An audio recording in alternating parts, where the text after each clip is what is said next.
87년 직선 재개헌 이후에 가장 뜨거웠던 선거였습니다. 0.73%포인트, 불과 24만 7천 표 차이로 국민들은 대한민국 20대 대통령으로 윤석열 후보를 선택했습니다.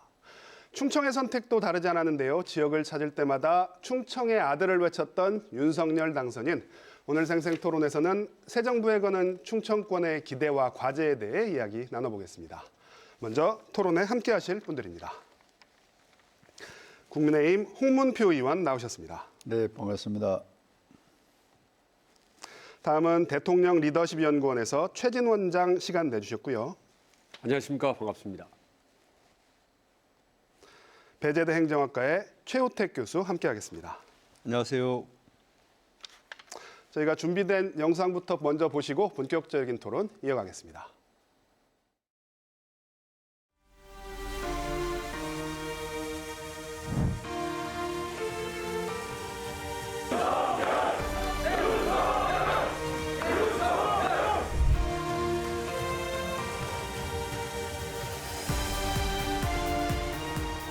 저와 우리 국민의힘 그리고 우리 안철수 대표와 함께한 국민의당의 승리라기보다는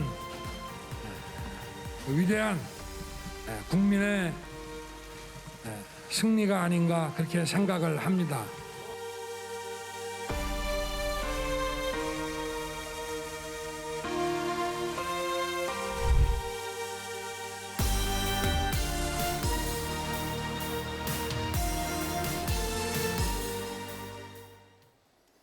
이 개표 방송 보시면서 잠 못 주무셨다는 분들 제 주위에 참 많은데요. 여기 나오신 분들도 참 잠 이루기가 쉽지 않은 밤이셨을 것 같습니다. 먼저 홍 의원님께 좀 질문 드릴게요.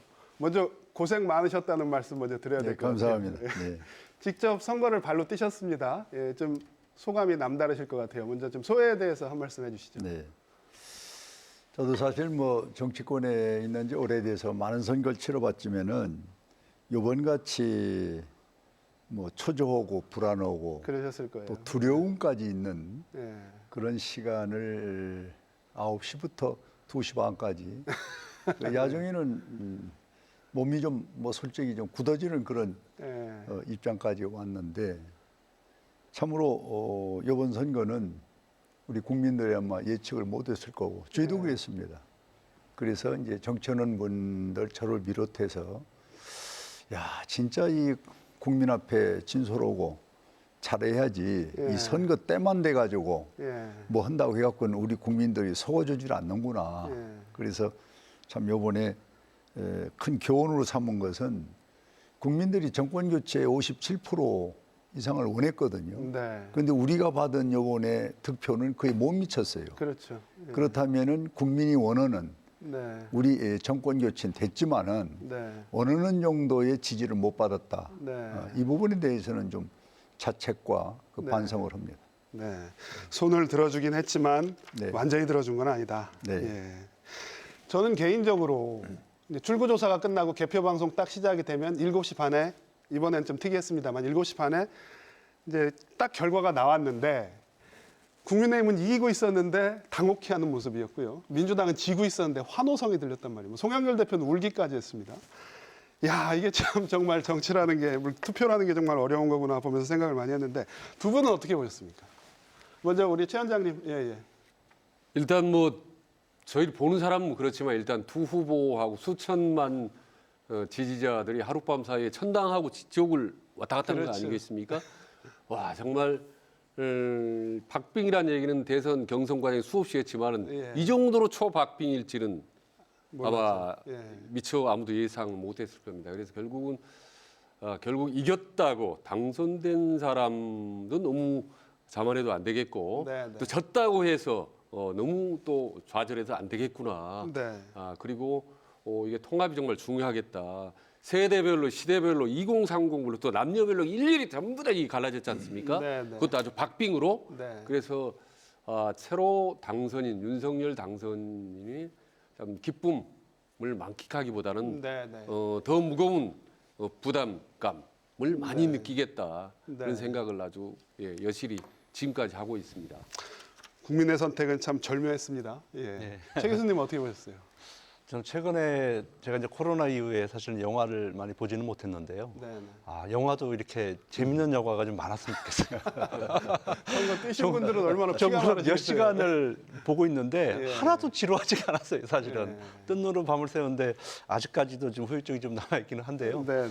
저는 이제 이번에 그 박빙의 선거였잖아요. 0.73%. 그러면 사실은 1%도 안 되는데 누군가는 모든가를 다 가져가고 네. 또 누군가는 다 잃는 그런 선거란 말이에요. 그렇죠. 그래서 저는 이번 선거를 보면서 우리나라도 이제는 네. 결선 투표를 해서 그래도 최소한 절반 정도라도 가져가고서 모든 걸 다 가져가면 네. 그나마 국민들이 조금 이해를 할 텐데 네네. 0.73% 이겼다고 한쪽은 다 가져가고 한쪽은 네네. 그냥 사라지고 네. 이건 좀 모양이 좀 안 좋은 것 같아요. 그래서 네. 대통령제에 대한 우리 시스템도 이번에 네네. 점검하는 계기가 좀 됐으면 좋겠고요. 그러나 이번에 이제 선거를 통해서 또 우리가 확인할 수 있었던 것 있지 않습니까? 깨지지 않는 불변. 충청권에서 이기면 무조건 네. 이긴다. 이번에도 정말로 너무나도 네. 정확히 맞아 떨어졌고 또 하나는 출구조사가 어쩜 그렇게 정확합니까? 저도 놀랐습니다. 예. 그래서 요즘에 이런 얘기 있어요. 선거는 과학이다. 네. 정말로 선거는 과학인 것 같습니다. 그래서 앞으로는 뭐 여러 가지 뭐 변수도 있지만은 제가 볼 때는 시스템적으로 분석해서 잘만 대응한다면 네네. 선거가 오히려 좀 쉬워지는 것이 아닌가. 저는 좀 예. 그런 생각도 좀 한번 해봤거든요. 그래서 선거는 과학이라는 거 다시 한번 증명이 됐고 네. 마지막으로 드리고 싶은 얘기는 뭐냐면 이번에 당선인께서도 사실은 당선되고 나서 이 떨어진 후보에 대한 어떤 배려 네. 그리고 또 그분에 대한 격려 뭐 이런 것을 하는 모습을 보면서 정말 아름답다. 그리고 네. 이재명 후보 같은 경우에는 깨끗하게 일찍 나와서 승복하잖아요. 네네. 네, 그러니까 분당에서 여의도까지 오는데 그 얼마나 마음이 착잡했겠어요. 심정이요. 그럼에도 예. 불구하고 사실은 와서 깔끔하게 네. 승복하는 모습을 보면서 우리 대한민국 정말 멋있구나 하는 네. 생각을 해봤습니다.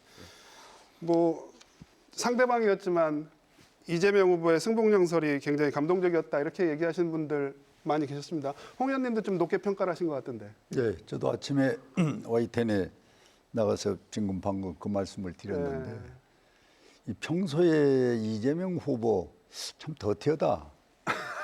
왜 저렇게 말을 바꾸고 수시로 자기 주장만 하고 상대에 대해서 저렇게 참 깔고 뭉갤까 그러니 이제 좀 불안한 생각이 있었는데 네네네.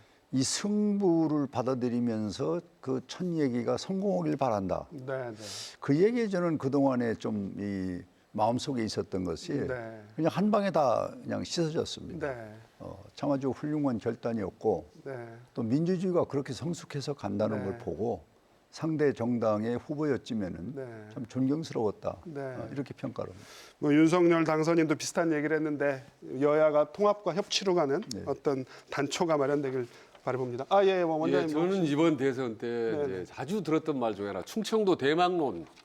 예. 과연 실현이 너무 본론으로 될까? 빨리 들어가시는데요. 예. 예, 아니요, 저는 이제 왜냐하면 개인적으로 대통령 이제 예. 리더십을 연구하기 때문에 네네. 지역별로 다 고루 대통령이 나왔지 않습니까? 네네. 대구, 경북 같은 경우는 아시다시피 5명의 대통령을 배출했습니다. 그렇습니다. 네. 박정희, 전두환, 노태우 그리고 네네. 박근혜 또 이명박 대통령 5명을 배출했고 그렇죠.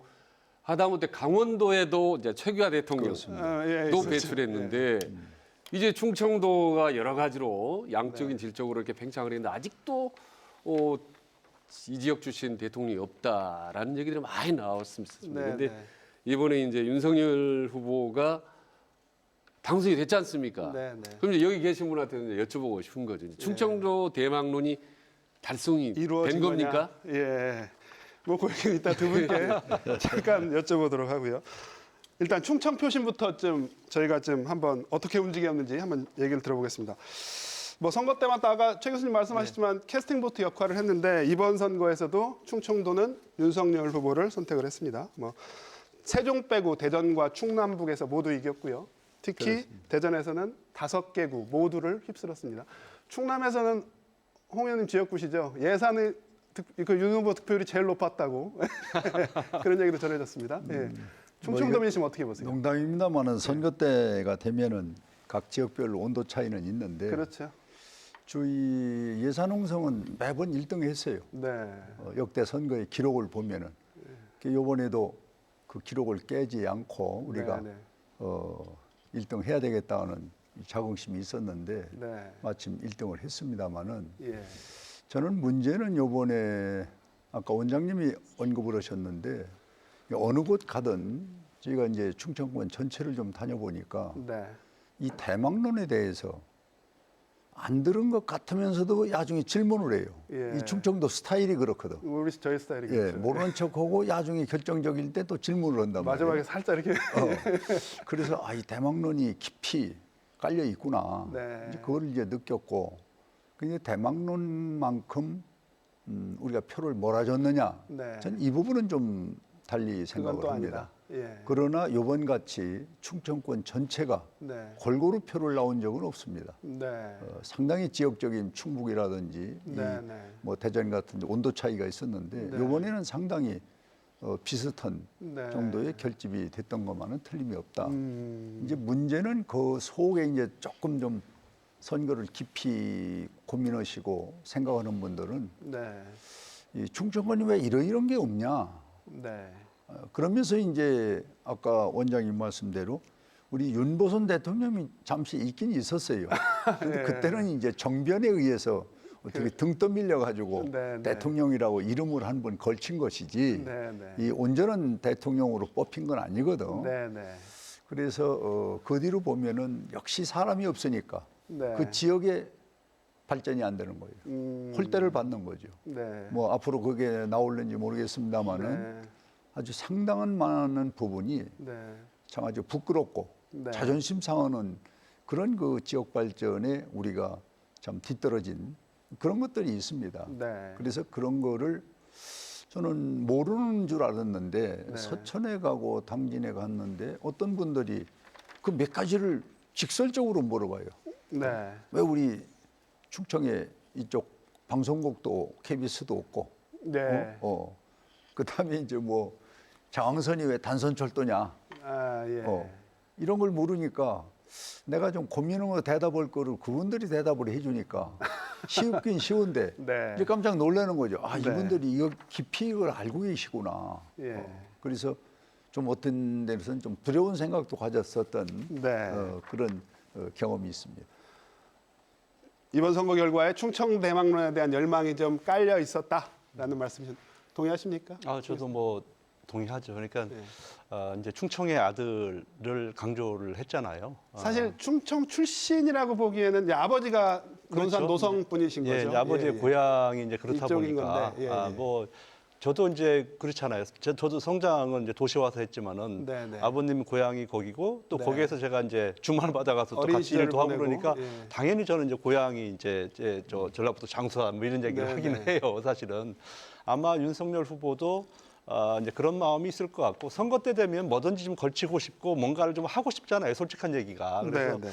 그러나 이제 여기서 중요한 것은 본인이 충청의 아들이라고 얘기하고 네. 충청 대망론을 얘기를 했기 때문에 네, 어차피 네. 이분은 당선이 된 거잖아요. 네, 그래서 네. 저는 앞으로 우리 저 충청의 정치권에서 그 부분을 좀 최대한 활용을 좀 해야 된다. 그래서 네.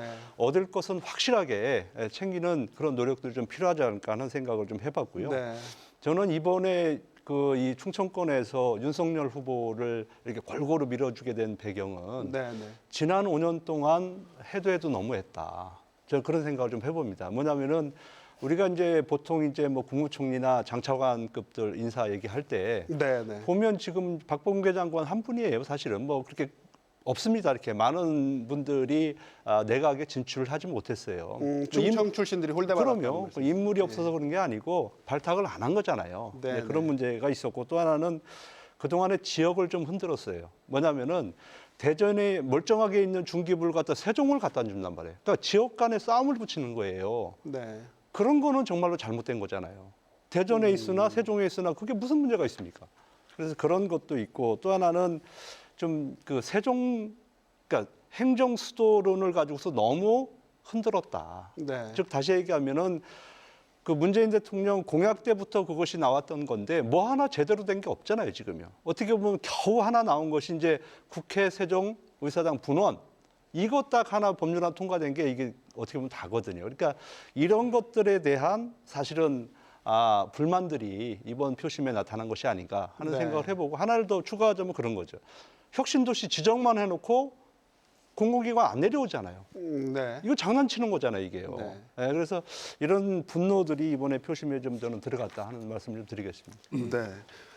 원장님 어떻게 뭐 충청 대망론에 대한 대답이 좀 되신 것 같습니까? 어떠십니까? 예, 저는 이번 이제 충청권의 득표율을 보면서 네네. 아, 역시 충청도 양반 스타일이 여실히 드러났구나라는 걸 이제 느꼈습니다. 보면 네네. 대전, 충남, 충북을 보면요, 물론 윤석열 후보가 다 우세했지만 네네. 원사이드하게 우세한 게 아니라 대충 한 5% 안팎 정도로 다 우세하게 나왔습니다. 네네. 아시다시피 호남이라든지 대구, 경북은 어느 한쪽 후보가 완전히 그렇죠. 아주 큰 표차로 2배, 3배 차까지 났지 않습니까? 네네. 그런데 충청도는 어느 한쪽에 밀어주더라도 이렇게 전지않게 기분 나쁘지 않게 네. 이렇게 양반스럽게 밀어주구나 하는 느낌을 들었고요. 네. 그런 만큼 또 이번 대선 과정에 상당히 지역적인 갈등이 있었는데 충청도가 앞으로 저는 그런 균형추 역할, 네. 그런 어떤 중원의 역할을 좀 해줬으면 좋겠다라는 생각이 듭니다. 그래서 네. 저는 사실 충청도 사람이 아닌 입장에서 보면 항상 실용적이고 충청도는 스텝 바이 스텝이다. 그래서 어떻게 보면 충청 지금 대전에 네. 어떻게 보면 좀 청사도 있고 네, 또 네. 세종시 있고 그래서 어느덧 알게 모르게 충청도가 대한민국의 중심 도시가 됐습니다. 네. 그런 점에서 새로운 대통령이 충청권이 됐기 때문에 네. 이제 충청도 대망론도 달성이 됐다. 네. 이제는 조금 더 전보다는 여유만만하게 네. 충청도가 전국의 국토의 균형 발전하면서 영원함의 지역 감정을 치유해갈 수 있는 네. 그런 역할을 했으면 좋겠다. 이른바 영충오란 얘기를 하지 않습니까? 네. 영남, 충청도, 호남. 네. 그래서 네. 두 중간에서 가운데에서 중간 허리 역할을 할 수 있는 그런 충청도 시대가 제대로 온 것 아닌가라는 생각을 해봅니다. 지금 원장님 말씀 들어보시면 어떤 실리적인 선택을 하는 충청도의 표심이 예. 지역 발전에는 도움이 되는데 선거 직접 운동하시는 분들한테는 참 힘드실 것 같아요. 저는 지금 우리 교수 원장님 말씀에 조금 좀 털을 달면은 예. 제가 이제 충청을 뭐 대표한다 해서 지난번 그 전당대회 때 당 대표도 나와봤어요. 예, 그러셨죠. 그렇습니다. 알고 있습니다. 호남에 가서 서러움, 네. 또 영남권에 가서 서러움. 네. 그걸 제가 당해 보니까 예. 이 충청도 지금 원장님 말씀 그 기질 갖고는 예. 충청도는 발전할 수가 없습니다. 뭐 좀 저속한 표현하면은 주는 것도 못 받아먹는 거예요. 이것도 아니고 저것도 아니고 이리 쓸리고 저리 쓸리고 그게 말은 좋게 중부권이고 중심이라고 그러는데 중심에서는 양쪽 걸 컨트롤하고 우리가 좀 뭔가 생산적인 게 해야 되는데 우린 생산을 못하고 그냥 빚값만 내는 거예요. 그래서 네. 지금껏 우리가 대통령 또는 뭐 장관 이런 게 이제 진짜 역대에서 계속 홀대를 받아왔거든요. 네. 그것이 다 객관적으로는 미덕이고 다 딴 데는 다 있는데 우리는 없다는 거를 좋게 얘기를 하면은 뭐 중용이다 뭐 이렇게 얘기를 하는데 네. 그 중용이라는 게 결국은 실리가 없는 것이고 이래서 저는 이번에 윤석열 이 당선자께서 우리 충청권의 표를 그렇게 많이 받지는 못했습니다. 네. 그러나 골고루 네. 우리가 받은 건 틀림없거든요. 네. 그럼 한 2년 정도 좀 시험해봐서 저분이 충청도 아들로서 네.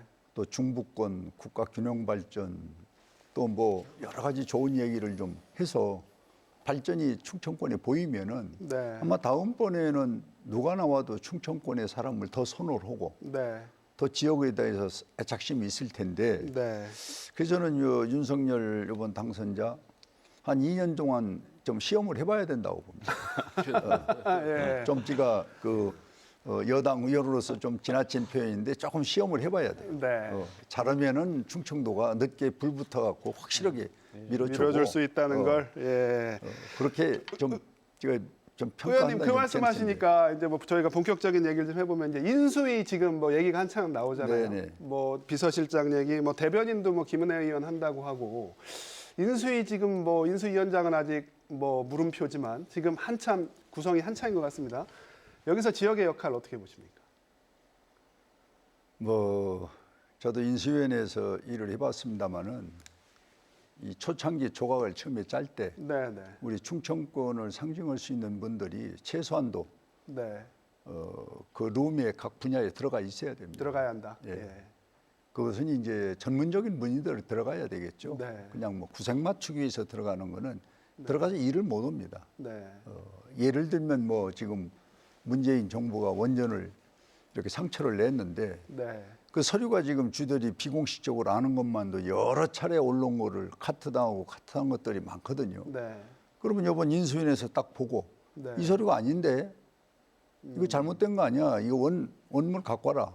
이럴 정도의 능력이 있는 인수위원회가 들어가서 이 재단을 한다고 그러면은 충청권에 지금 부실한 거 아까 얘기한 대로 네. 철도에서부터 인적 자원에서부터 또 산업 네. 뭐 이런 부분이 우리가 들추면은 많이 중정권에 지금 홀대받고 있는 게 있어요. 네.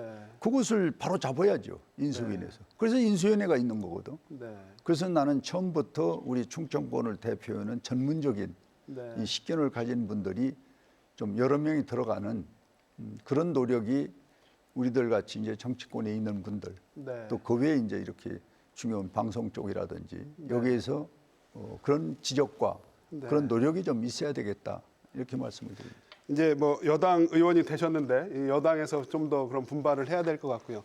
원장님 사실 인수위가 이제 어떤 새 대통령 꽃길을 가게 해주는 네. 이제 판을 깔아주는 기관이 제일 중요할 것 같습니다. 지금이 어떻게 보면 지역의 입장에서도 제일 중요할 것 같은데, 예, 어떻게 예, 보십니까? 그렇습니다. 지난번 2017년 문재인 대통령 당선될 때는 탄핵 때문에 바로 청와대에 인수위가 들어갔기 없었죠, 때문에 인수위가 그때. 없었습니다. 초유에. 예, 예. 그러니까 어떻게 보면 지금 거의 10년 만에 인수위가 처음으로 이제 생기는 건데 진보 정권에서 보수 정권에 넘어가기 때문에 네, 네. 이번 인수위는 상당히 파워풀할 겁니다. 아마. 네. 그래서 한때는 너무 세서 점령군이라 뭐 이런 얘기가 나왔었습니다. 그랬었죠. 과거에는. 근데 어쨌든 이번 인수위는 상당히 셀 거고요. 그리고 그동안에 뭐 부동산 정책 실패다, 뭐 탈원전 정책이다, 여러 가지 정책 실패에 대한 문재인 정부 비판이 많았기 때문에 네. 상당히 전반적인 정책의 변화 네, 아마 가해질 거라고 봅니다. 네. 그런 만큼 인수위원회 위원장이 누구며 네, 네. 한 10여 명 정도 인수위원 전체 멤버까지 합하면 150명 내지 많으면 180명 정도 됩니다. 네. 이 인수위원 10여 명과 위원 멤버들이 2달 동안 네. 어떤 청사진을 만들어내느냐에 따라서 이게 앞으로 이제 윤석열 정부의 그림 앞으로 어떻게 시나리오가 가겠다라는 것 네. 그리고 당장 있는 6월 1일 지방선거 저 정도면 됐다 우리 윤석열 정부 밀어주자 네. 라고 환호 소리가 나올 수도 있고 아니면 야 저거 미흡하다라는 얘기가 나올 수가 있습니다. 그러니까 이번에 2달 동안의 인수위는요 네. 정말 아무리 강조해도 지나치지 않을 정도로 이 네. 2달 동안에 5년 모든 게 운명이 반가름한다라는 비장한 각오로 네. 당평 정책 모든 거 하나만 알아 완전을 기회할 거라고 봅니다. 네.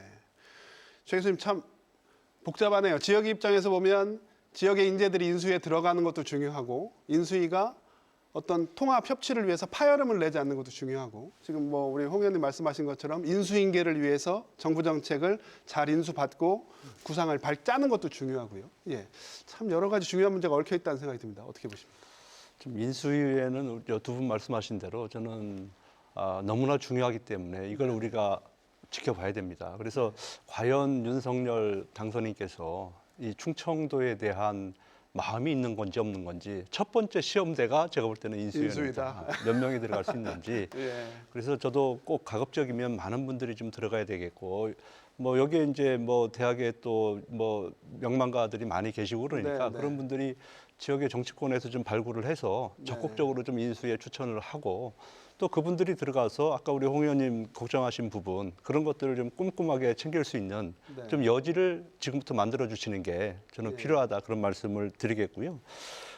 또 하나는 지금 이제 사실은 이제 국민의당과 국민의힘이 지금 이제 어떻게 보면 이제 연합도 해야 되고 합당 과정에 있는 거잖아요. 그래서 네, 네.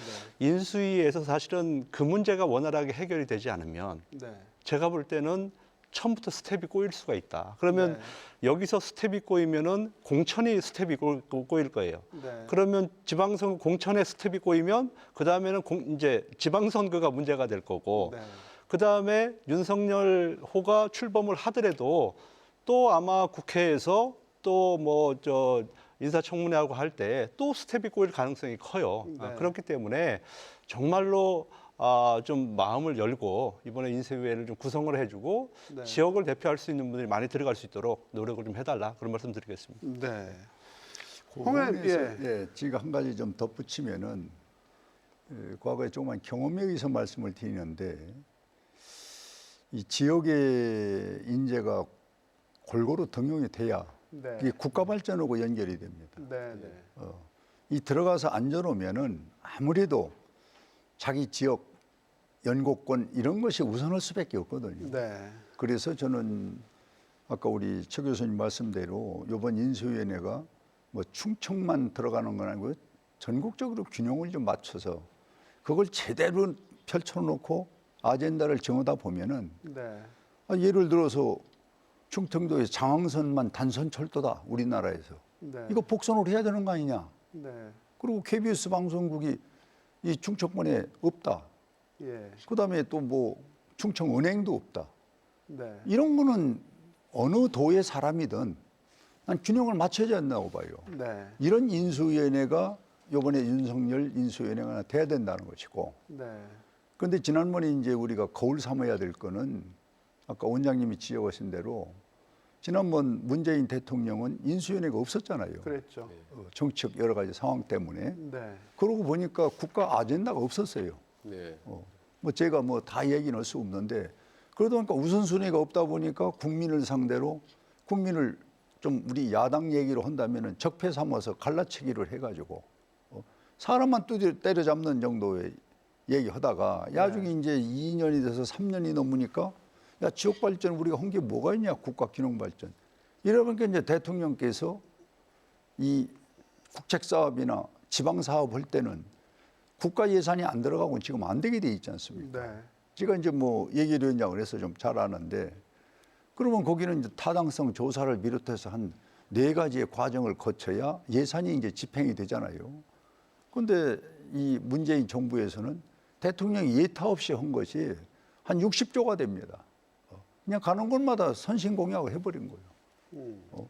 예를 들면 지금 가덕도 그게 28조 6천억인데 그 예타 없습니다. 예타하면 안 나와요.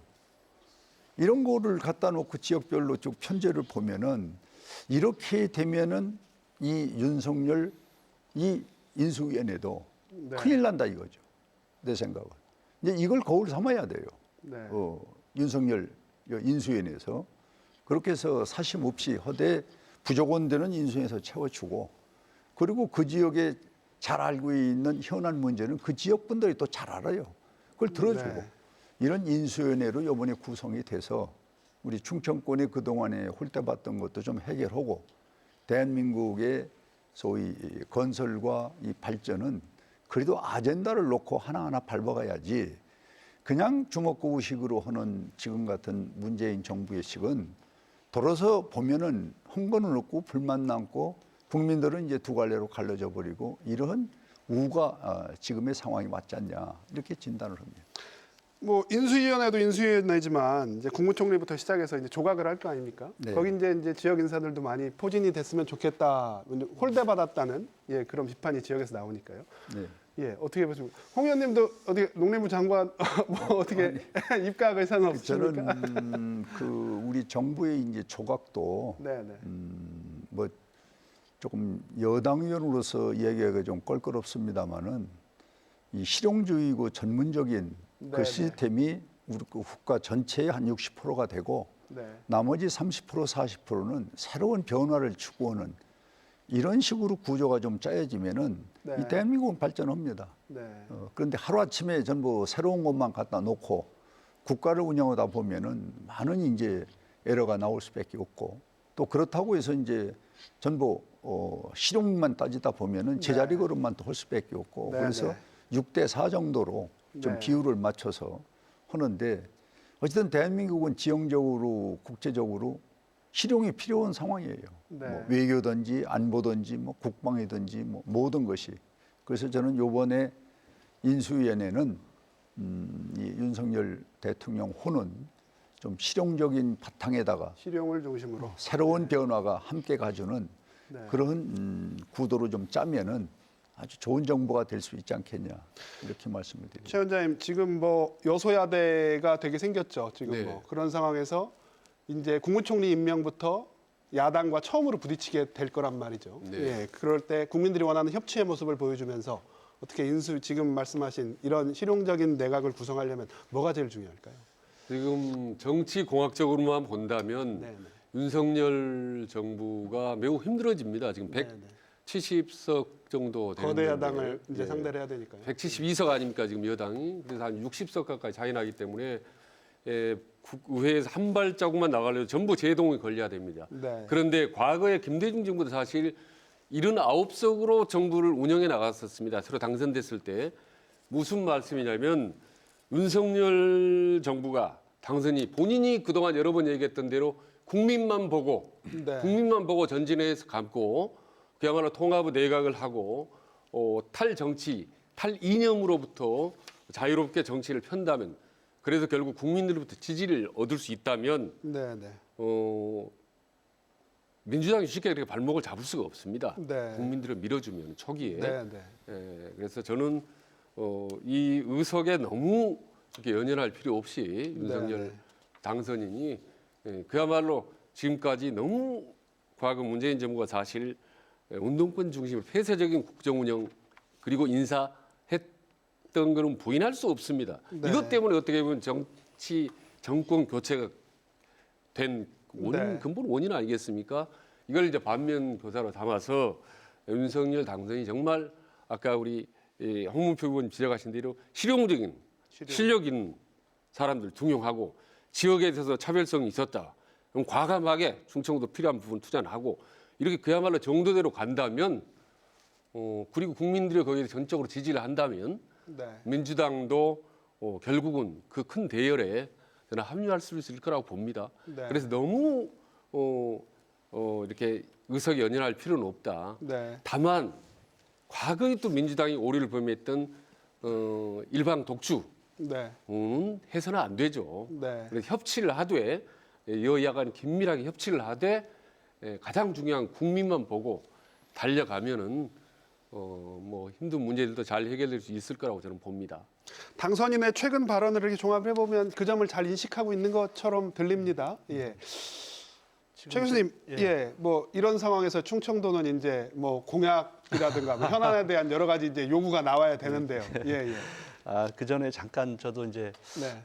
이번에 사실은 이제 내각을 구성할 때 제일 네. 중요한 것은 이제 적재적소인데요. 네, 네. 그것보다도 어떻게 보면 더 중요한 게 이제 청렴성입니다. 네. 사실 그 동안에 문재인 정부에서도 계속 이제 장관을 뭐 위촉하고 이렇게 했을 때도 보면 문제가 인사청문회 과정 속에서 상당히 문제가 많았거든요. 네, 네. 그럼에도 불구하고 그 채택되지 않은 보고서를 가지고서 임명을 해버린단 말이에요. 네, 네. 그러니까 계속 그런 일들이 반복을 하다 보니까 내각에 대한 불신이 생기는 거예요, 지금. 네. 그래서 이번 윤석열 후보 같은 경우에는 정말 내각을 구성할 때 저는 청렴성에 좀 방점을 좀 찍어야 된다. 네. 좀 그런 말씀을 좀 드리겠고, 한 가지 소원이 있다면 이번에 그래도 우리가 이제 캐스팅 보트 역할을 했고 또 충청의 아들이 당선이 됐기 때문에 우리 홍 의원님도 그렇고 우리 또 정진석 부의장님도 그렇고 그래서 네, 네. 두 분 중에 한 분이 좀 총리로 좀 웬만하면 좀 갔으면 좋겠고 바람 사항입니다. 네. 그래서 아니 뭐 그게 좀 힘들다면 아까 우리 사회자께서 말씀하신 네, 대로 네.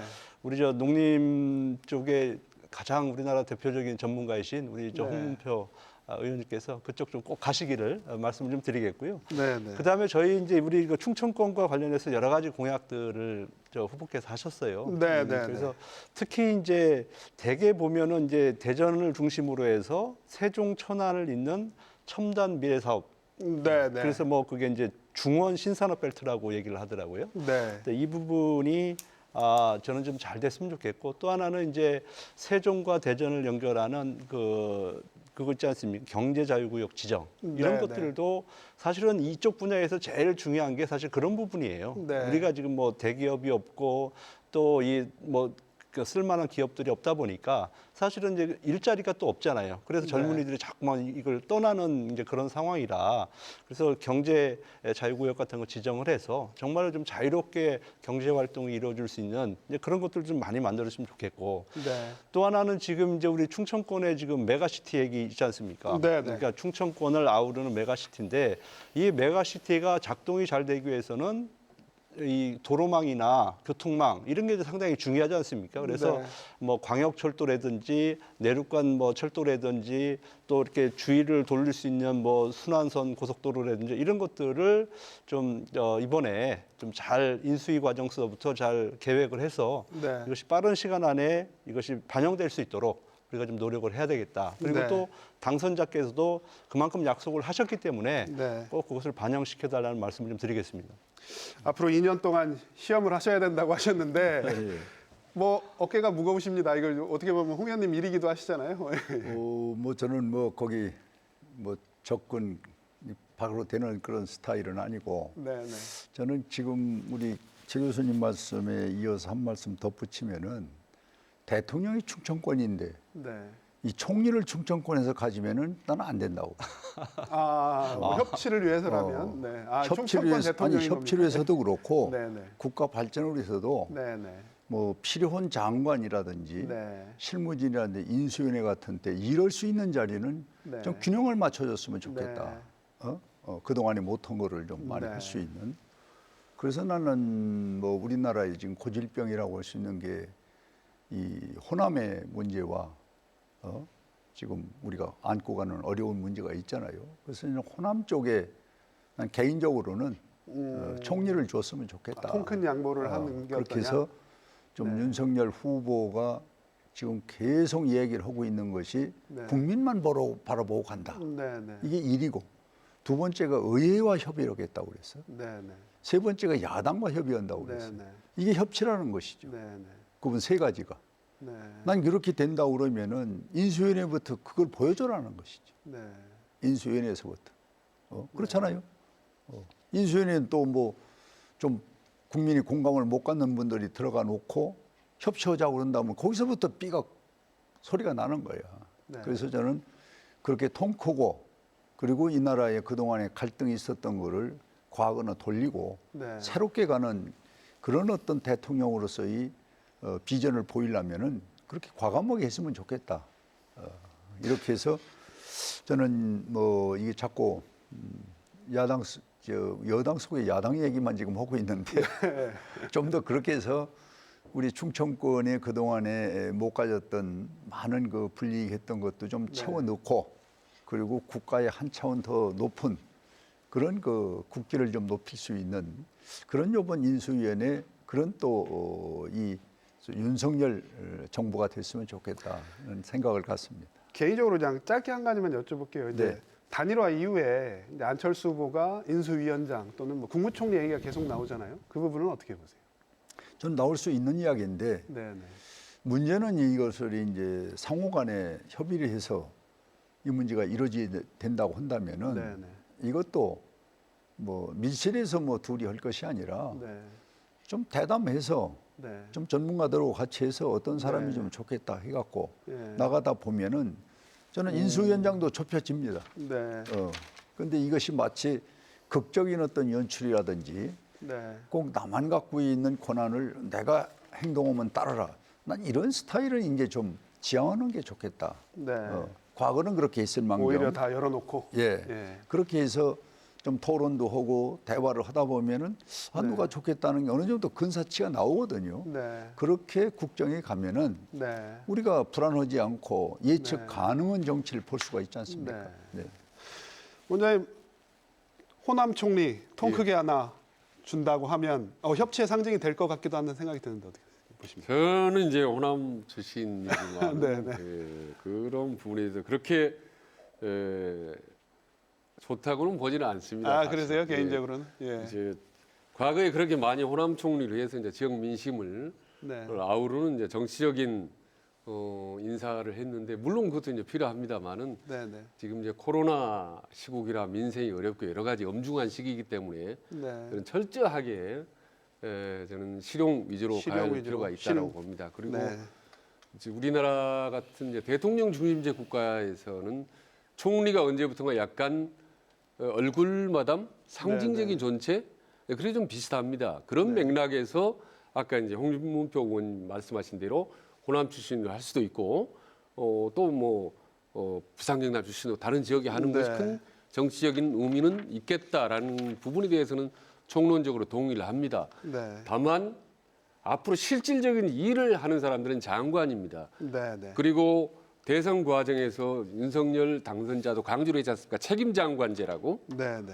그래서 과학기술부 부총리라든지 혹은 이후에 국토부 장관이라든지 주요 부처 장관만큼은 실질적인 책임 장관제가 이루어질 수 있도록 네. 정말 실력 있는 사람들, 지역 상관없이 말입니다. 네. 캠프 상관없이 정말 널리 인재를 발탁한다는 그 각오로 실력 있는 사람을 배치를 하면 상당히 빠른 기간 동안에 우리 경제라든지 여러 가지 정책적으로 정상화되지 않겠느냐 기대를 합니다. 네. 참 저희가 오늘 지역 공약을 좀 얘기를 해야 되는데 지역 공약 얘기를 많이 못했습니다.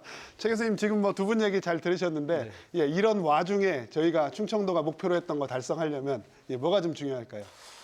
아무래도 이제 지금 제일 중요한 건 아까 말씀하신 대로 이제 인수위원회 얼마나 많이 들어가느냐. 네. 사실 앞으로 5년의 국가 프로젝트는 인수위원회에서 다 결정하는 거예요. 거기서 다 우선순위 결정하고.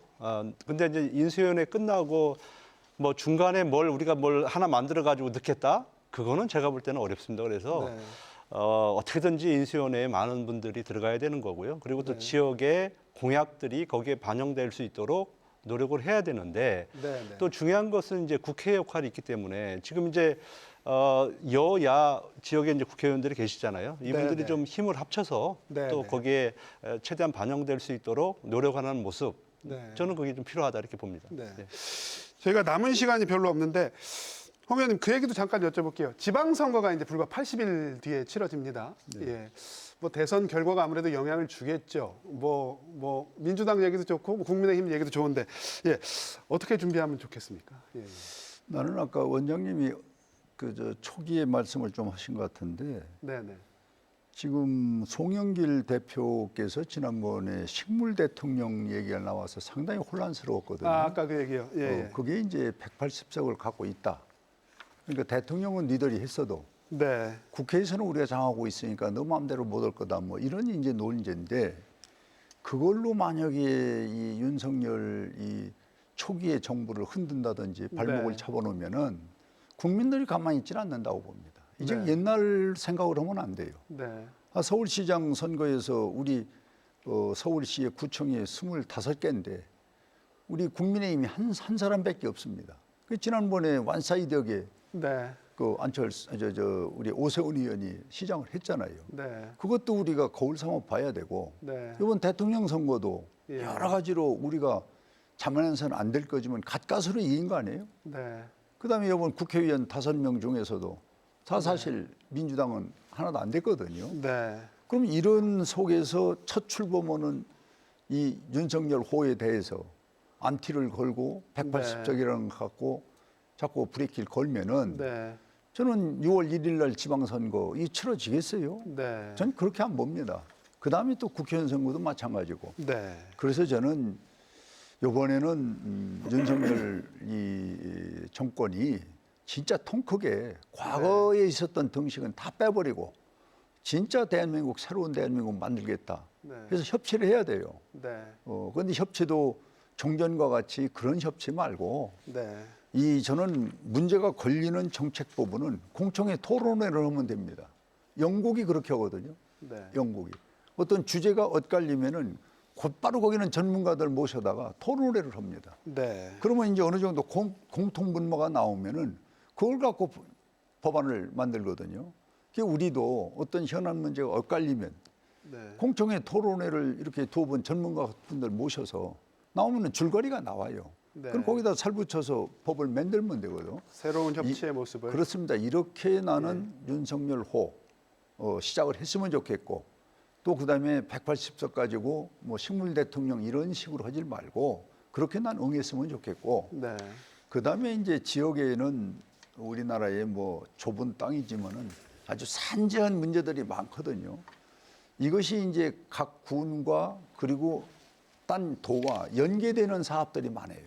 우리나라는 이 국토가 좁기 때문에 그걸 우리는 아젠다로 같이 연계해서 모아야 됩니다. 지역 간의 협치도요. 예. 내 집만 잘 살고 잘 못 지켰다고 하는 거하고 안 됩니다. 지금은 연계를 해야 돼요. 알겠습니다. 주변과. 예. 이렇게 해서 공통분모를 찾아내면은 저는 지역 발전도 되고 자기 지역 사업도 될 수가 있고 네. 이렇게 난 시스템을 좀 강화했으면 좋겠다는 생각을 갖습니다. 알겠습니다.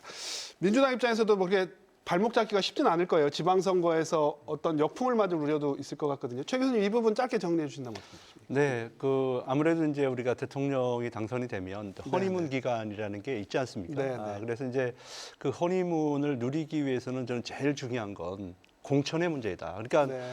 소위 해서 민주당이 딴지를 걸지 못하도록 네. 정확한 후보를 정확하게 내줘야 되는 거예요. 근데 네. 만약에 엉뚱한 후보를 냈게 되면 그게 이제 하나의 명분이 되는 거잖아요. 네, 그렇기 네. 때문에 저는 공천 과정이 정말 투명해야지만이 그 허니문 기간을 충분히 네. 가져올 수 있다, 유지할 네. 수 있다. 그런 말씀을 좀 드리겠습니다. 알겠습니다. 저희가 이제 마무리 발언 들어야 될 시간인데요. 자, 원장님, 문재인 정부는 이제 윤석열 정부요. 윤석열 정부의 성공을 바라시는 분들이 정말 많습니다. 지지를 했건 안 했건. 이게 제일 중요하다 하시는 게 있다면 뭐가 있을까요? 저희 짧게 한마디씩 부탁드립니다. 예. 뭐 아마 어느 후보가 당선이 됐든 특히 이제 윤석열 후보가 당선이 됐기 때문에 지금 시대적 과제 당장 급한 건 사실은 통합과 민생입니다. 네.